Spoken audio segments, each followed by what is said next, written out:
right, so we're ready to get started making fire cider, and I've got my ingredients here on my counter, and you'll want to start with a cutting board and a knife and also a glass container that you'll be infusing your herbs into the apple cider vinegar. So here I've got a 32-ounce glass jar with a plastic lid. You can also use a mason jar with a metal lid. So first we are going to begin chopping up our herbs. So the first is going to be onion. Onion is generally great for cold and flu prevention, as well as recovering from a cold and flu. It's a very warming ingredient and herb and really helps to raise our body's internal temperature. That can really help to break a fever or a cold. So I'm going to take half an onion and then just chop it up.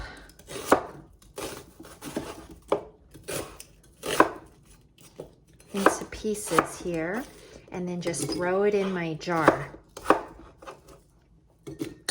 Now there's no hard and fast rule to how much you are going to want to add, and if I feel like there is going to be some room left over in this jar after I add the other ingredients, I'll go ahead and use some of my other half of the onion.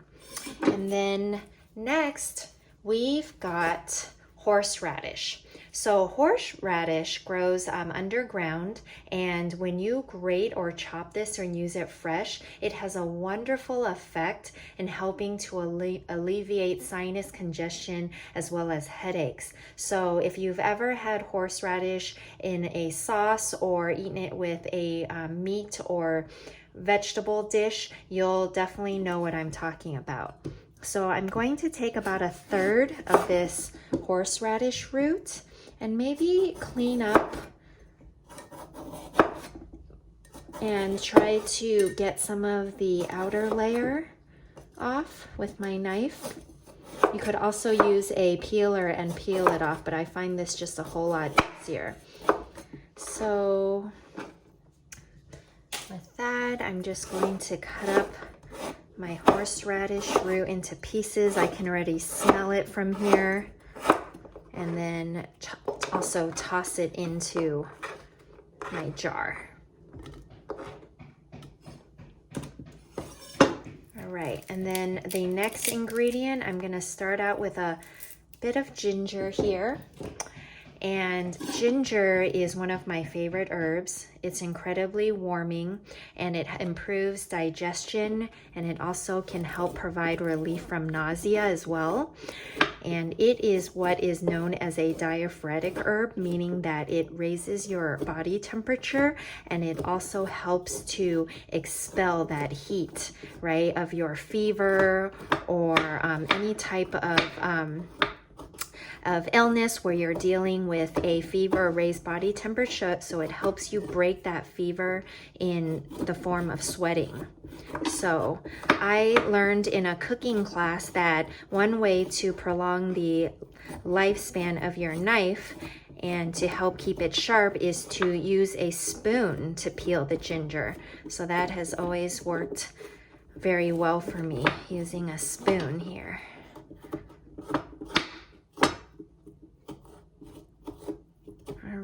So we're going to start off with some beautiful fresh ginger.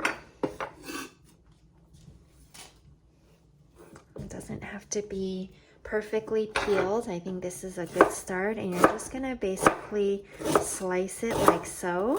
And personally, I love smashing my ginger a little bit just to release some of the juice of the ginger, which will be going into our apple cider vinegar, or our solvent, so to speak. All right, so then next we have garlic. And garlic is an incredible herb. It has a medicinal constituent called allicin, which basically gives garlic a lot of its antimicrobial and antibacterial properties. This compound allicin is also what helps to enhance collagen production, because it actually stops the action of enzymes that break down collagen. So garlic is a wonderful herb, not only for our immune system and our circulatory system by improving blood circulation, but it also helps to improve the health of our skin. So I'm just gonna cut and peel some garlic here.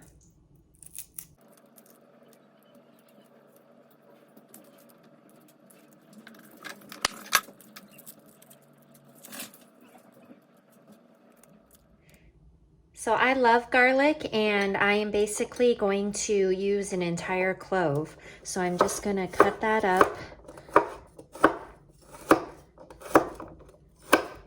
Just roughly chop it and then add that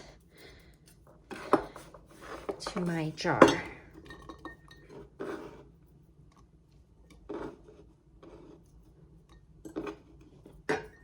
Next, I'm going to use some lemon, and lemon has antibacterial and antiviral properties. It's super high in potassium, which basically assists the kidneys in their function. So they assist the kidneys in helping to filter out toxins and waste from our blood. What's great about lemon is, even though it itself is acidic, it forms and provides an alkaline environment in both the blood and the urine. And not to mention, vitamin C is one of the major vitamins in lemons. So this is just overall very good for our skin as well as our immune health. So I'm just gonna squeeze in an entire lemon here into my fire cider. And I'm also going to just drop in half in there, because the peel has a lot of nutrients as well. All right, so next we've got jalapeno. Jalapeno is a chili, and it is high in what is called capsaicin, which is a chemical that gives the chili its bite. And this capsaicin also acts as a decongestant. So it is great for sinus decongestion, as well as providing pain relief.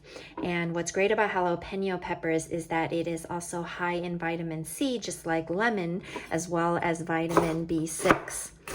So I'm just gonna cut up some pepper here and toss it in. And then next we're gonna add some fresh rosemary. So rosemary is a member of the mint family, but it's actually the only member of the mint family that is a warming herb. So this herb, rosemary, helps to promote blood circulation and enhance blood flow. So it's great for the heart. It helps to reduce inflammation.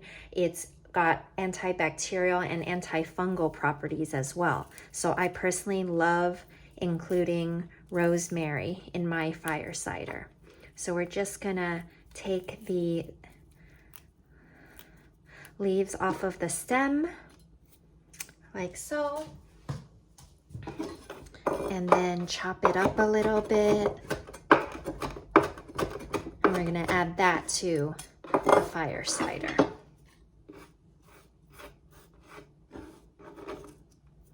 Now, the final ingredient that I'll be adding will be these beautiful cayenne peppers, which were actually harvested from my friend's garden, and she was very generous and gifted me some. And what is wonderful about cayenne is, like jalapeno peppers, these contain that chemical capsaicin, which, you know, helps as a decongestion and also provides pain relief. So cayenne is incredibly warming. It helps to move blood through our heart and our cardiovascular system. And in general, by improving blood circulation, we promote healing. So we're bringing down inflammation and helping to remove stagnation. So I think since I've already got the jalapeno pepper in there, I am going to use one of these cayenne peppers instead of two. Okay, so now I've got my beautiful, colorful mixture of medicinal herbs that are going to be in my fire cider. And the last step is to add the apple cider vinegar. So we're just gonna pour it over the mixture until it covers it.